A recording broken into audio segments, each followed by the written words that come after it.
Hola, soy Giuseppe Marconi. Bienvenidos a Contando Historias y Reflexiones. Presidente de Ecuador, al final del siglo. Bueno, señor embajador, muchísimas gracias. Aquí estamos en Contando Historias y Reflexiones con el embajador de Colombia en Canadá, Carlos Arturo Morales López. Y la primera pregunta se la mandó a un embajador. Gracias. Y la pregunta es, ¿cómo comprende el multiculturalismo canadiense? ¿Cómo lo entiendo? La verdad es que creo que es una de las grandes virtudes que tiene este país y que de alguna manera también compartimos justamente esa característica con muchos países latinoamericanos, porque tratamos a veces de identificar ciertos países como bajo un mismo perfil muy homogéneo, y uno cuando llega a Canadá, que uno tenía esa percepción, y estando viviendo en este país se da cuenta lo multidiverso que es. Y es una multidiversidad y una diversidad en todos los sentidos, porque es un país topográficamente extraordinario, con muchísimos, diríamos, lugares para conocer de diversa contextura geográfica. Si estás en el oriente o en el occidente o en el centro, es un país que lo tiene absolutamente todo. Es un país verde, pero es un país que también tiene agua, es un país que tiene su desarrollo urbanístico, tantos contrastes, tiene, por supuesto, gracias a sus estaciones, una multidiversidad de espacios donde lo encuentra, como dicen, es el mundo en un solo lugar. Pero guardadas las proporciones, nuestros países también. Y el caso, por ejemplo, de Colombia, me di cuenta de ello, y es, Colombia es, a veces decimos nosotros, y es la verdad también, es como 5 países en uno solo, porque somos un país caribeño, pero somos un país también en el Pacífico, porque tenemos costas en el Pacífico. Es el único país de Sudamérica que tiene costas en los 2 océanos. Es un país andino, es también amazónico, y es un país también que llamamos nosotros de la Orinoquía, porque tenemos frontera con Venezuela. Entonces, todas esas regiones que están unidas en un solo país como Colombia también tienen su propia diversidad, y ello tiene unas implicaciones en términos también etnográficos. De ahí que también la multidiversidad, diríamos, de etnicidad, porque tenemos una población, diríamos, heredera, diríamos, de la colonia española, pero también tenemos nuestros indígenas, que son como los First Nations canadienses. Exacto. Y hay también una similitud bastante importante.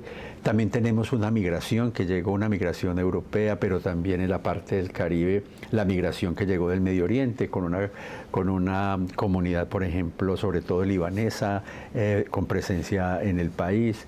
La herencia, por supuesto, africana, muy presente tanto del Caribe también como en el Pacífico. Y en fin, diríamos, ahí es donde yo veo que tenemos esas similitudes tan destacadas entre los países nuestros, particularmente Colombia y Canadá. ¿Qué significa para usted Deogracias Cardona?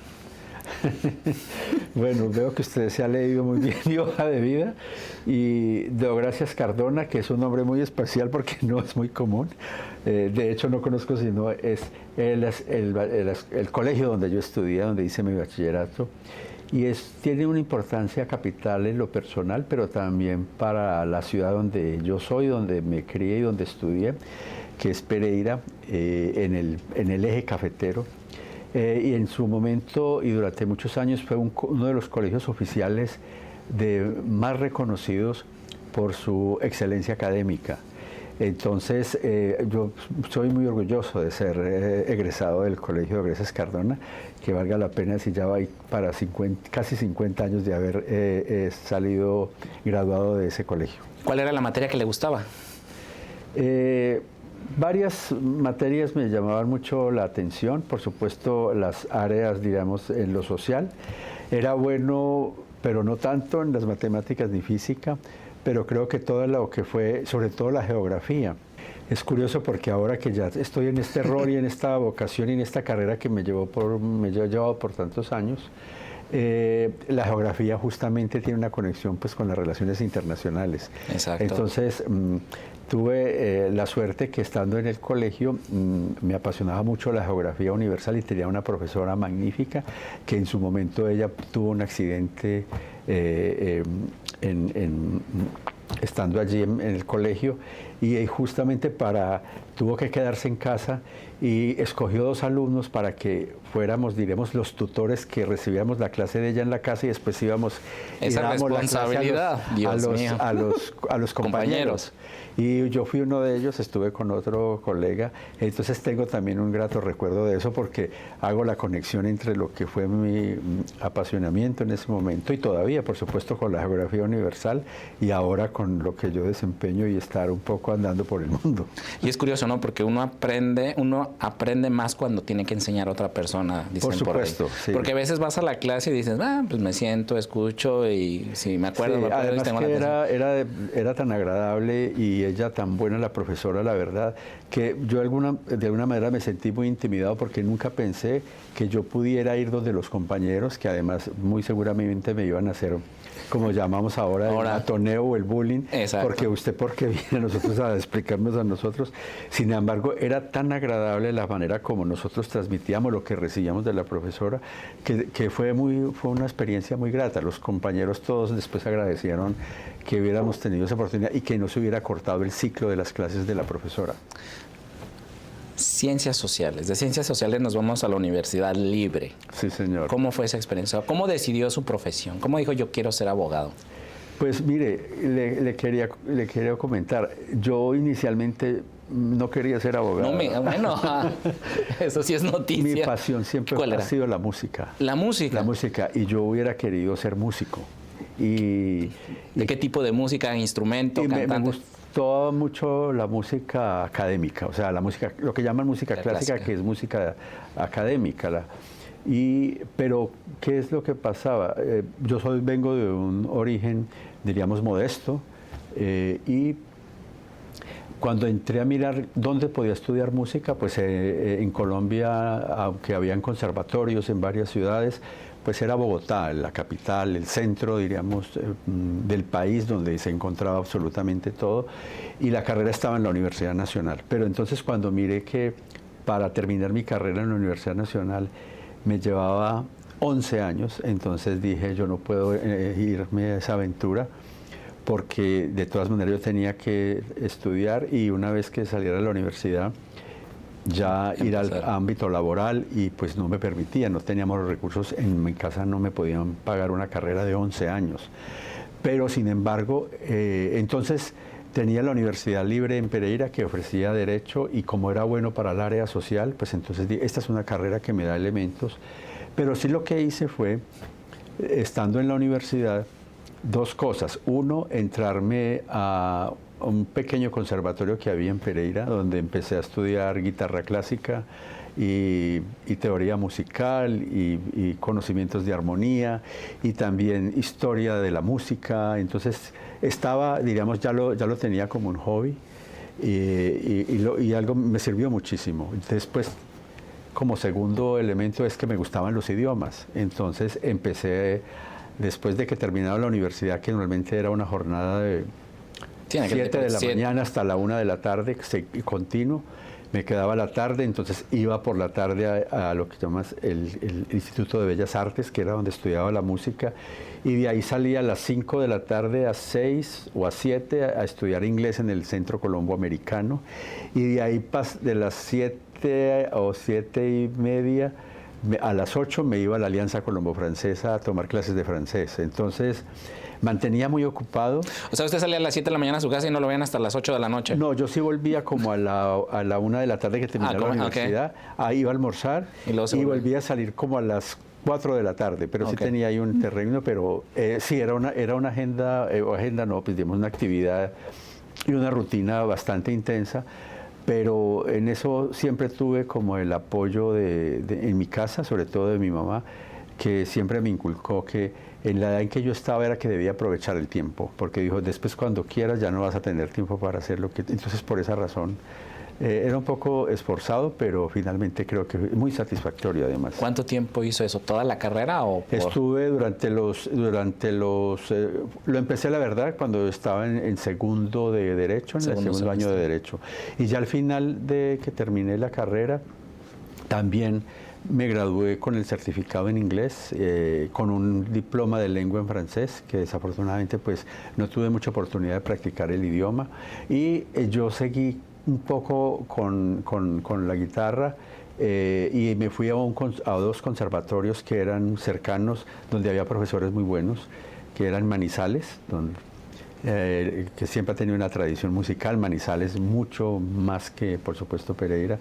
Y el conservatorio era una ciudad cercana que es Cartago Valle, que tenía profesores que venían del conservatorio Antonio María Valencia de Cali a dar clases los viernes. Entonces yo viajaba los viernes en la tarde, me iba a Cartago a recibir clases. Entonces fue una época maravillosa.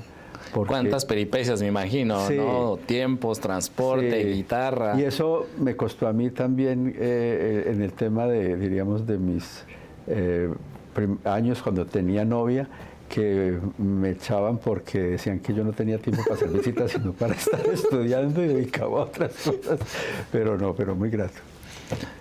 ¿Alguna vez participó en un concierto o en una actividad como músico? Sí, claro. Entonces, le quería decir, cuando ya estaba terminando en el tercer o cuarto año, me uní a un coro en Pereira y allí hicimos muchas presentaciones.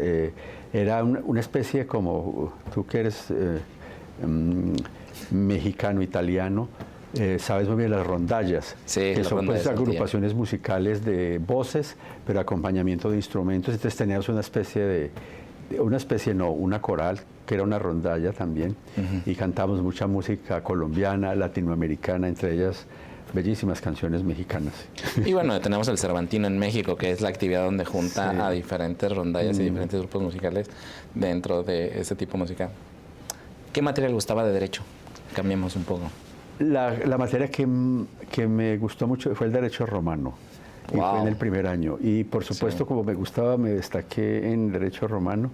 Y después, Derecho Internacional. Me ¿Público llamó o mucho privado? la atención. Los dos. Los dos. Los dos, público y privado. Y contratos. Diríamos que fueron los tres ámbitos del derecho que más me llamaron la atención. El romano, porque es el que le da a uno todo el background de lo que es el derecho en su conjunto, más la tradición nuestra latina. Y el derecho internacional me llamó la atención, pero nunca pensé que yo a futuro iba a estar dedicado en el ámbito internacional, en las relaciones internacionales, sino que me llamaba la atención, por supuesto, todo lo que entendía y lo que comprendía las relaciones internacionales, el derecho internacional, su historia, porque también es la historia de las naciones. Y cuando terminé, incluso consideré, como contratos me fue también, dedicarme o al derecho comercial o ser un abogado también como en el derecho internacional privado.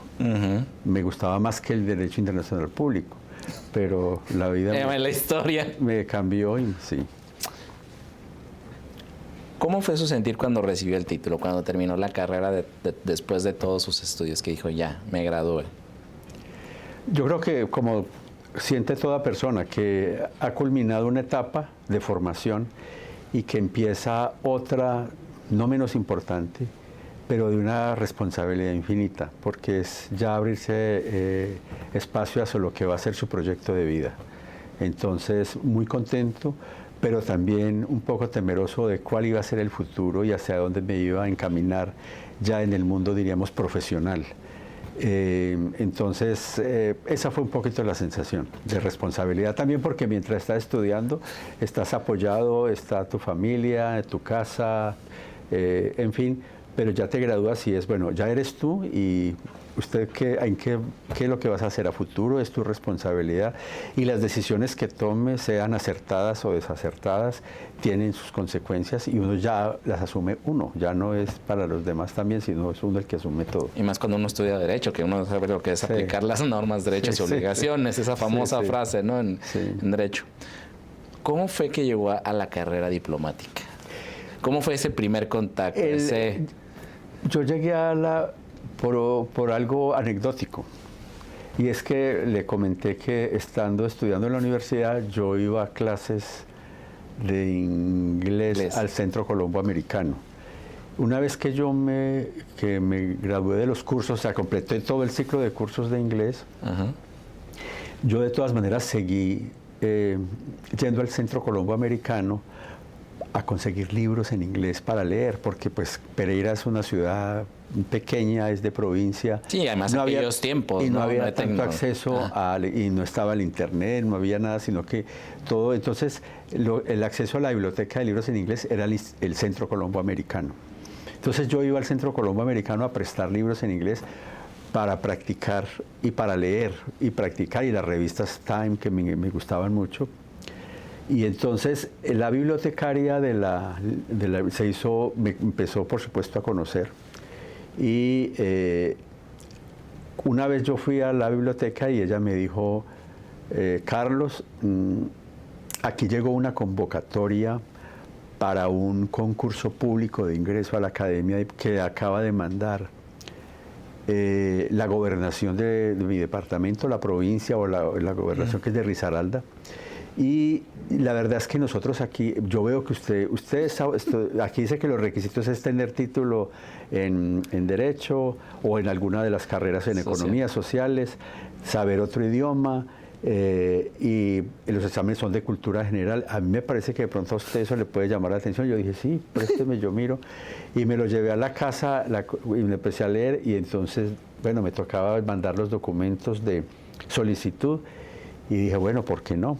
Pero esto es para trabajar en la Cancillería. Y entonces así fue, mandé toda la documentación y me contestaron. En esa época todo era por telegrama, que era una especie de telex muy pequeño, reducido.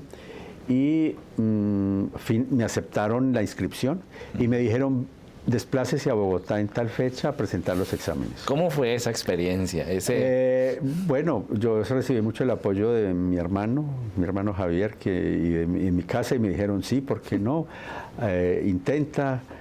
Yo dije, pero yo no sé cómo va a ser, además que va a ver mucha gente. Dijo, no, pero igual tienes que hacer el intento. Y me fui a Bogotá a presentar el examen. En la Universidad Externado de Colombia eran los exámenes, los hacía una entidad independiente de la Cancillería, que creo que todavía lo sigue haciendo el ICFES, el Instituto Colombiano de Fomento de la Educación Superior.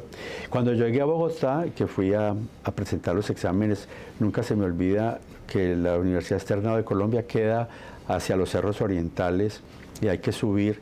Y por supuesto yo no estaba acostumbrado tanto a la altura, y claro, con mi agite llegué cansado a la universidad. No me diga eso. Pero más fue mi sorpresa cuando vi que había casi 300 personas para presentar un examen en la que escogían solo 4 personas, 4. O sea, de 300 solamente iban a ser 4.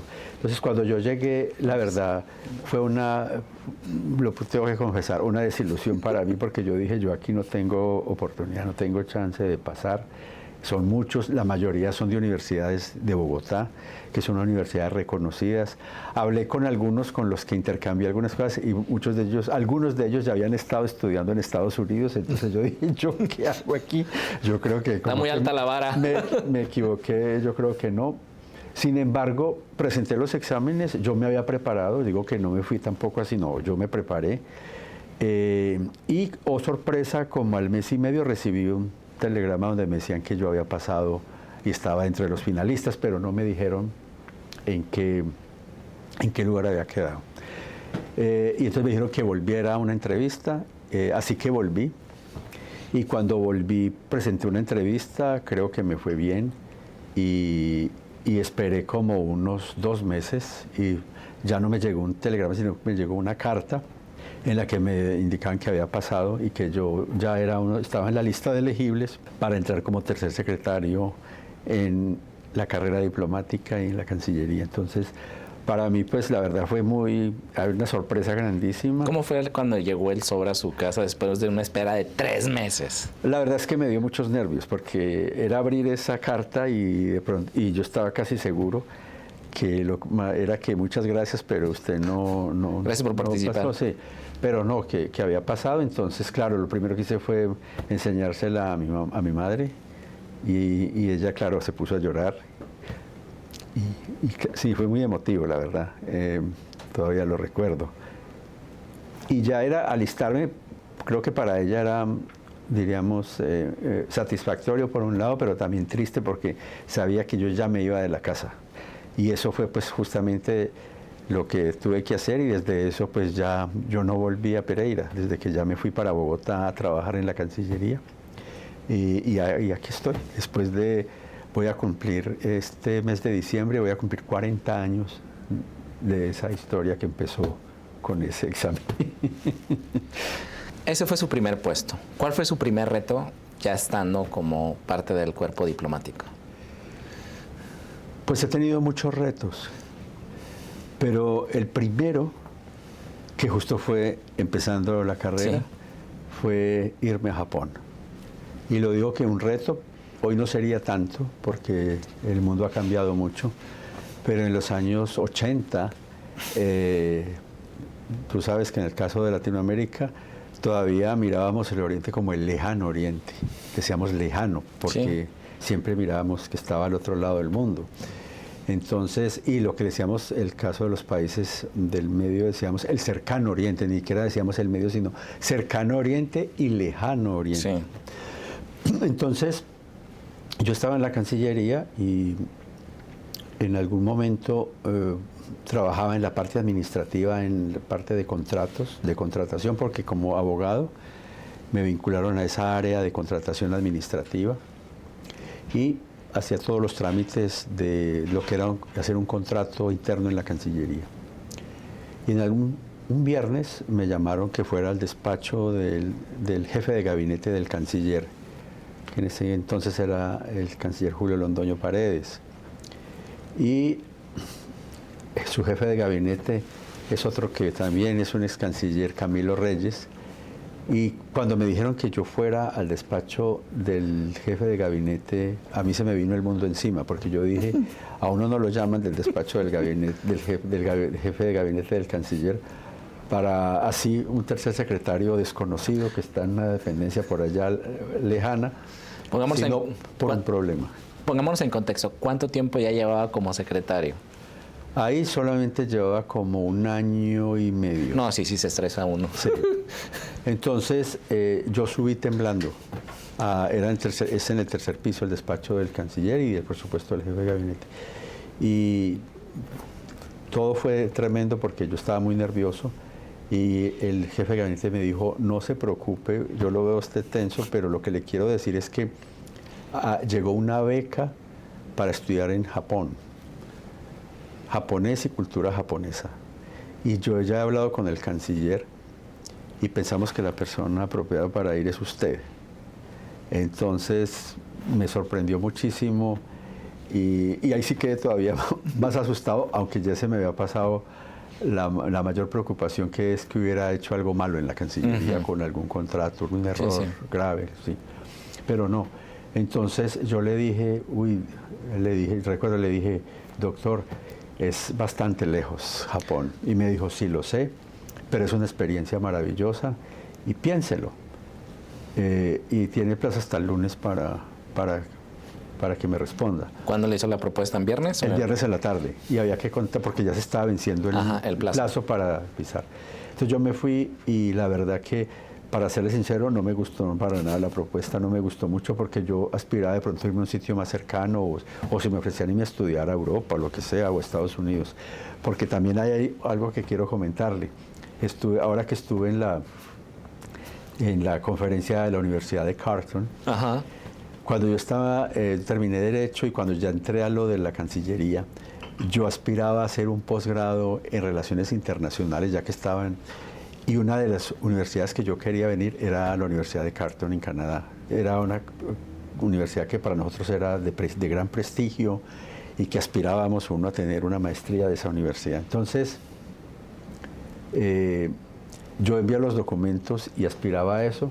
Y hoy justamente le estaba comentando a la decana hace 2 días que estuve dando la conferencia, que era muy coincidencial que estar yo dando una conferencia con la Universidad de Carleton cuando mandé los documentos, pero no me aceptaron, porque a lo mejor pues no tenía los requerimientos ni el nivel suficiente como para venir. Entonces le dije, no me admitieron. Pero hoy es curioso que vengo y doy una conferencia sobre Colombia con la Universidad de Carleton. Entonces es algo muy, muy especial y para mí también muy emotivo, porque la verdad, cosas de la vida, ¿no? Como ese sueño, ¿no? Ese sueño que tenía ya, de alguna manera se ve como reflejado con el paso, después del paso del tiempo, y la vida tiene esas cosas tan curiosas. Para seguir el tema de Japón, es que yo entonces me fui a Japón. Bueno, entonces dije, yo tengo que mirar esto muy bien, y llamé a mi hermano, que ese ha sido mi confidente y eso, y consulté en mi casa. Mi mamá, por supuesto, dijo, no, esto es muy lejos, usted se va al otro lado del mundo, usted no puede venir. Entonces le dije, sí, yo lo entiendo. Entonces mi hermano sí me dijo, pero ¿usted cómo se le ocurre? ¿Cómo va a decir que no?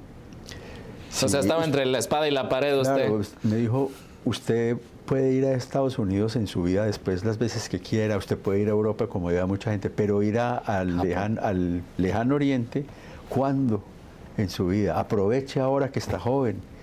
Y dije, pues sí. Y me fui, y fue la mejor decisión que yo pude tomar en mi vida, porque es un país que me impactó muchísimo. Es un cambio, fue un cambio de verdad, de casi, como dice uno, de 90 grados, en términos de la visión que uno tiene, lo cultural, el desarrollo que tenía Japón en esa época. Y a mí eso me marcó en mi vida, en lo personal y en lo profesional. Entonces yo tengo un gran cariño también por Japón. Además estuve un año ya estudiando japonés y cultura japonesa. Fuimos a lo que llaman los homestay con familias japonesas, conocí buena parte del país.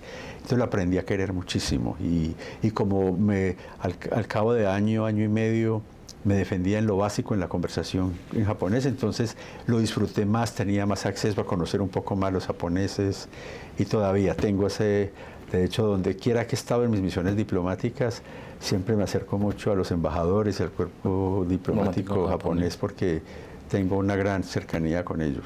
Qué bonito, ¿no? Porque pasó de algo que le estaba generando estrés, preocupación, sí, miedo, a algo que fue placentero y que lo comparte y lo vive. Y hay otra anécdota curiosa. Adelante, vengan las anécdotas. Después de estar año y medio estudiando japonés, había una plaza en la embajada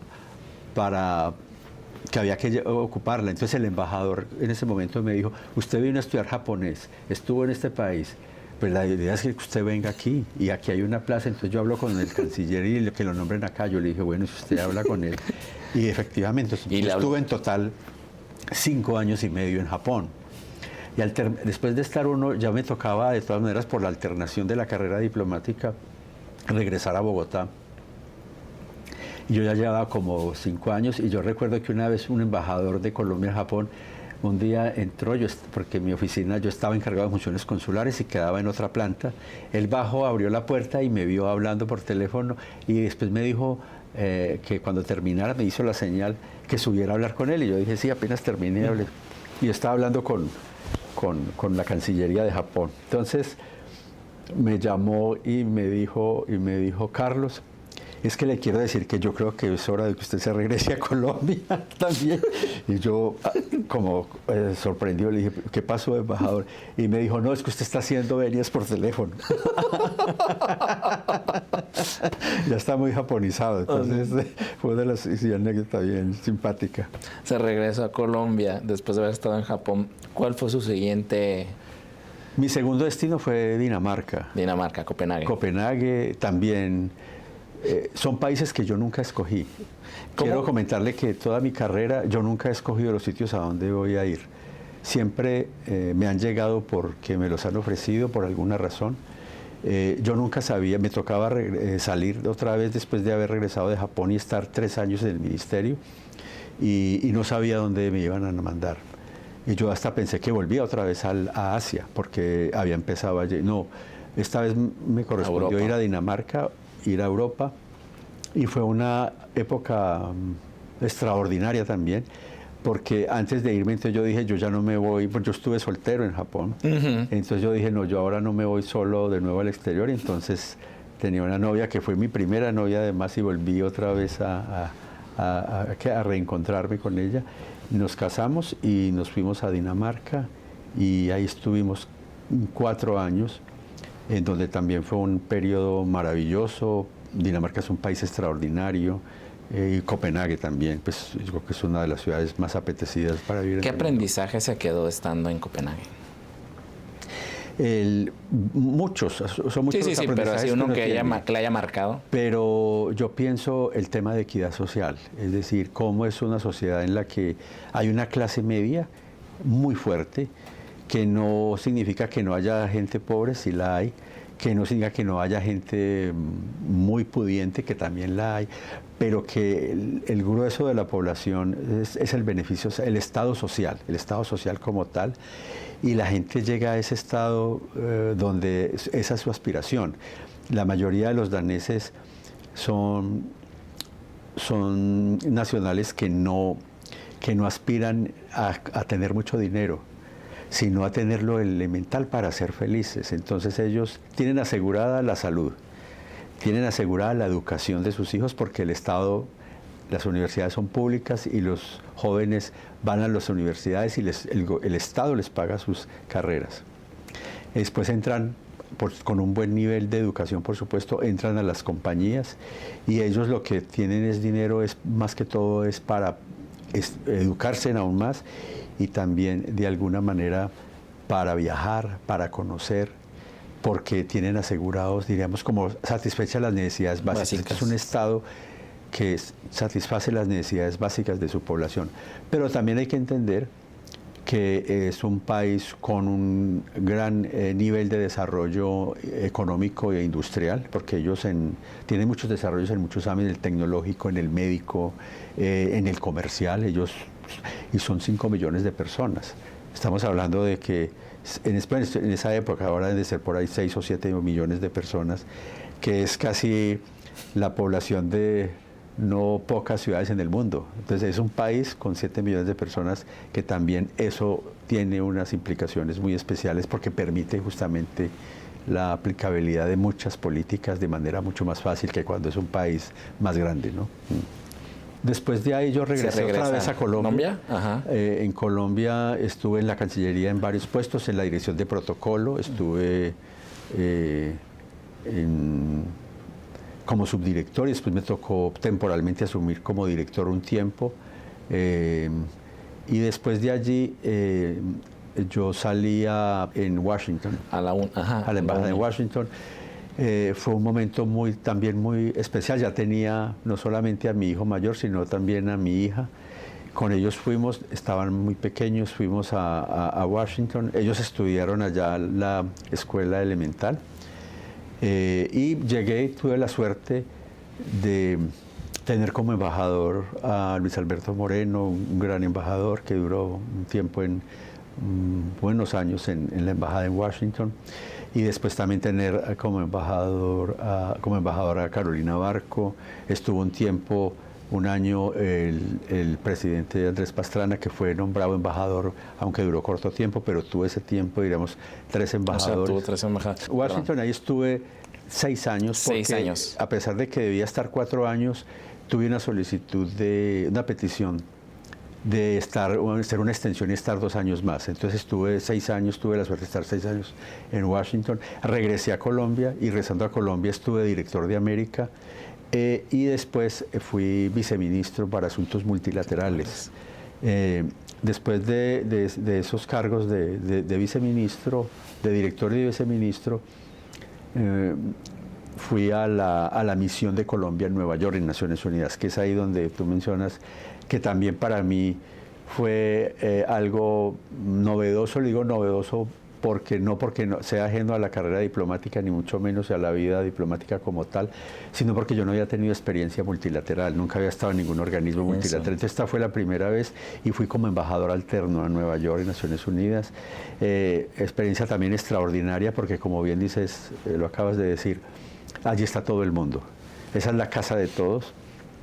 Y entonces uno también, el horizonte se le amplía mucho, uno aprende a entender también muchas cosas del mundo, de la vida, de las relaciones, y eso, la verdad, desde el punto de vista personal y profesional, es muy enriquecedor. Una anécdota que haya tenido que resolver algo de manera creativa estando ahí, ¿qué fue? ¿Qué haya sido?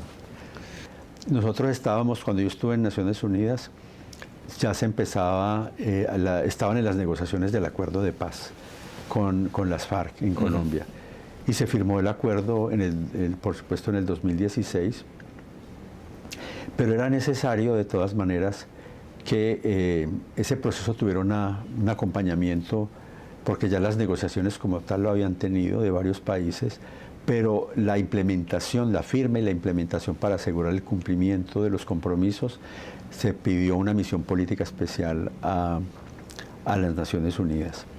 Entonces, una de las cosas que me correspondió fue justamente esa negociación de lo que era la misión política especial con varios países, y entonces se daba esto era del Consejo de Seguridad, que es el órgano justamente que mantiene la paz y la seguridad a nivel internacional, o está encargada de vigilar y mantener la paz a nivel internacional.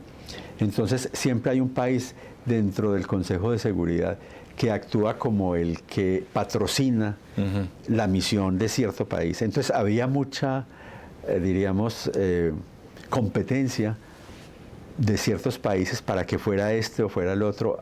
Y entonces, es una de las cosas que uno se ve abocado en Naciones Unidas, era que uno tenía justamente quienes lo llaman y le decían, mire, es importante que seamos nosotros, si ustedes están con nosotros, entonces nosotros diríamos, hay allí como una especie de atrayendo cuál era el país que de alguna manera uno consideraba que le iba a ir mejor. Entonces ahí es una de las cosas que me correspondió y que fue muy interesante, es porque uno tiene que de alguna manera sacar, diríamos, todo la experiencia y el conocimiento para decirle a un país, mire, usted nos puede ayudar, pero tal vez en este momento usted no va a ser nuestro patrocinador, pero sí nos puede ayudar en esto. Entonces, esa negociación con los países para que no resientan, y es decir, es que mejor, como cuando usted consigue una novia que entonces la despreció, entonces no, porque eran países todos muy cercanos a Colombia y lo único que querían era ayudarnos, pero para ellos también era importante mostrar el liderazgo de que ellos eran los patrocinadores de la resolución.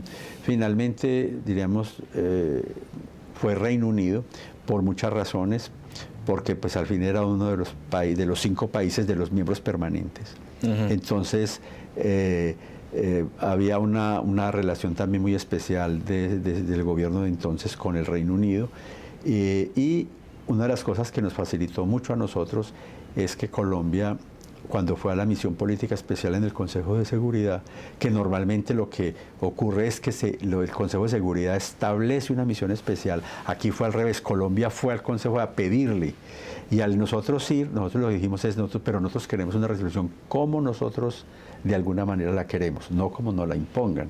Y eso fue también un proceso. Me imagino, sí, ahí entra algo más complejo, ¿no? Porque vienes, pero con mis reglas a ayudarnos. Entonces ahí era un poco ese equilibrio, como decir, mire, esto es lo que nosotros queremos, pero no queremos que ustedes tampoco nos impongan cosas, porque nosotros somos los que hemos acudido a donde ustedes, y por supuesto fundamental la misión política que puede brindar Naciones Unidas, pero con unas condiciones que Colombia quería que estuvieran en esa misión política especial. Nos vamos a mover un poquito más rápido, señor embajador. Sí. Para usted, ¿qué es el 28 de marzo del 2023? El 28 de marzo es el día en que yo presenté credenciales en Canadá. Sí. Y la verdad que también ha sido uno de los momentos más emotivos y especiales de mi carrera profesional y también personal, porque me encuentro en un gran país con inmensas posibilidades. Siempre creo que Canadá puede y debe estar más presente de una manera más categórica en muchas regiones en el mundo, porque es un país respetado a nivel global. Entonces, eso es lo que es como parte de nuestra misión acá, es como tratamos de fortalecer. A veces suena como una frase de cajón, porque todos los embajadores, esa es nuestra misión, fortalecer las relaciones. Pero yo, además de eso, soy un convencido que sí, porque empezamos justamente con una pregunta, Giuseppe, que me hacías de de la multiculturalidad. Y es encontrar eso justamente. Yo veo también la sociedad canadiense, por supuesto, muy especial por la relación que tiene transatlántica y la tradición histórica con Europa, pero en su corazón yo también la veo muy cercana al sur. Es un país solidario, es un país generoso, es abierto, justamente por esa multiculturalidad que lo distingue. El hecho también que para mí es uno de los activos grandes de Canadá, que es un país que tiene 2 idiomas oficiales, o sea, habla el inglés y el francés. Entonces, eso le permite a la sociedad tener otra perspectiva, otra visión con el mundo de verdad muy, muy interesante. Y tras de esa posibilidad multilingüística, está entonces el aprender también otros idiomas de manera más fácil. Entonces uno cada vez encuentra canadienses que hablan español y que aprenden los idiomas de manera mucho más fácil. Si se tuviera que quedar con 3 aprendizajes de su vida, ¿cuáles serían? Creo que la primera y la más importante es la humildad. Creo que uno, antes que cualquier cargo, cualquier título, cualquier trayectoria, somos seres humanos. Y la humildad es fundamental para uno entender a todas las personas y entender las condiciones en que una persona se encuentra. Con el debido respeto, todos merecemos eso. Y creo que para mí es fundamental, y ha sido como una de las guías, el ser lo más humilde posible, porque lo demás es pasajero. El segundo es que uno todos los días aprende. Por más conocimientos que tenga, por más recorrido, uno aprende todos los días cosas nuevas, y más en un mundo cambiante como el que estamos, y de manera vertiginosa, porque cuando yo entré a la Cancillería, eran máquinas de escribir manuales casi, y las que después al poco tiempo vinieron las eléctricas. Y hoy vemos qué es lo que tenemos, que mandamos documentos, el fax también, que fue algo como extraterrestre, que uno mandara un documento y saliera al otro lado también el mismo texto. Y preocuparse. Entonces, que tuviera tinta. Todos los días, sí. Y la tercera, yo creo que es, diríamos, como lo entiendo, es que uno... la búsqueda siempre de mejorar y de servir. Para mí, creo que son esos 3. El de la humildad, el tema de aprender cada día más, y el servicio. Yo creo que el espíritu de servicio, cuando uno es funcionario público, lo tiene que tener como en su alma, porque desafortunadamente eso no es tan claro para muchas personas, porque como decimos en Colombia, usted vino a prestar servicio o viene por servicios prestados. Entonces no, yo creo que uno es un servidor público, y como servidor público, que yo creo que va muy unido al tema también de la humildad, porque en cualquier tipo de cargo que uno tenga, por más, diríamos, responsabilidad y alto que sea el cargo, es de manera también conlleva eso mayor humildad, mayor nivel de humildad. Entonces, esas son como mis 3 enseñanzas. Si tuviera que recomendar un libro, una película, una canción o una obra de arte, solo una, no una de cada una, sino una de estas, ¿cuál sería para ayudar a alguien y por qué? Pues como es tan personal, ¿no? Pues depende. Pero si me dice un libro, ¿cuál sería? Hay un libro que no es muy conocido, pero a mí me marcó mucho y me ha marcado mucho en la vida, porque es un libro de un alemán, Werner Jäger, que se llama Paideia. La Paideia, y que es un estudio muy, diríamos, concienzudo y profundo de lo que representó para los griegos la virtud del ser humano, la formación del ser humano en su esencia, diríamos, en su alma. Entonces ese libro me marcó a mí para toda la vida, porque a mí me ha gustado también la filosofía. Si pudiera volverse a encontrar con Carlos del colegio, ¿qué le diría si pudiera estar frente a frente con él? Que si me fuera a encontrar conmigo mismo. Ajá, pero al momento al de momento de o sea, estoy hablando de hace regresar. más de 40, casi 50 años atrás. ¿Qué le diría a ese Carlos? Que valió la pena haber mantenido siempre el norte que tuve en mi vida en cuanto a mi desarrollo personal y también mi formación profesional. Y muy agradecido con la vida por toda la oportunidad que me dio, porque creo que para cualquier colombiano, pero especialmente para mí, el máximo honor es representar al país, representar a su nación en cualquier escenario donde usted esté. Es un privilegio y es un honor, pero también es una responsabilidad enorme. Entonces, yo vivo muy agradecido con la vida y con mi país por eso. Y fíjese que, retomando esa parte, yo siempre he dicho, hay gente que no conoce nuestros países. Sí. Y deberemos considerar que somos embajadores conscientes o inconscientemente, Sí. porque una persona que nos conozca dice quién es él por su energía, por su forma de hacer, por lo positivo o negativo, y a veces se puede hacer un prejuicio de ese país solamente por una persona. Claro, entonces porque las relaciones, es que es eso también, las relaciones institucionales pasan por las relaciones personales. Exacto. De ahí que como nosotros somos como ese conducto o la herramienta mediante la cual nosotros representamos al país, es donde uno tiene que tener mucho cuidado, porque muchas de las cosas pasan por lo personal. Por los ciudadanos. Sí, es por las personas, y eso facilita que haya una relación institucional, o también la ponen en dificultades. Pues, señor embajador, ¿con qué reflexión se queda después de todo este viaje, de toda esta historia, de toda esta entrevista? ¿Con qué me alegra deja? mucho este tipo de entrevista, porque tal vez usted me lo había anunciado que iba a ser fuera de lo común. O sea, no iba a ser la entrevista típica de las relaciones con Canadá, que por supuesto son esenciales, fundamentales. Hay muchos avances, hay áreas donde uno justamente está aquí para avanzar y para ir fortaleciendo esa relación, que por suerte es una relación muy cordial, es una relación que cada vez se consolida aún más.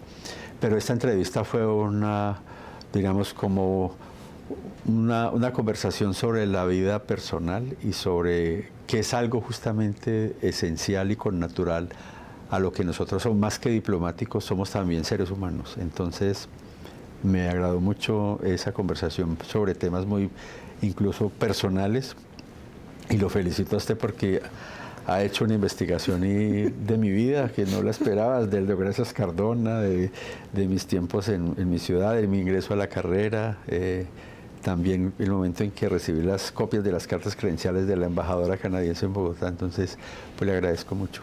Pues muchísimas gracias, señor embajador. En verdad fue un honor, y como siempre decimos, es la primera, más seguramente no es la última que estaremos por acá. Aquí usted sabe que esta es su casa y bueno. Muchísimas.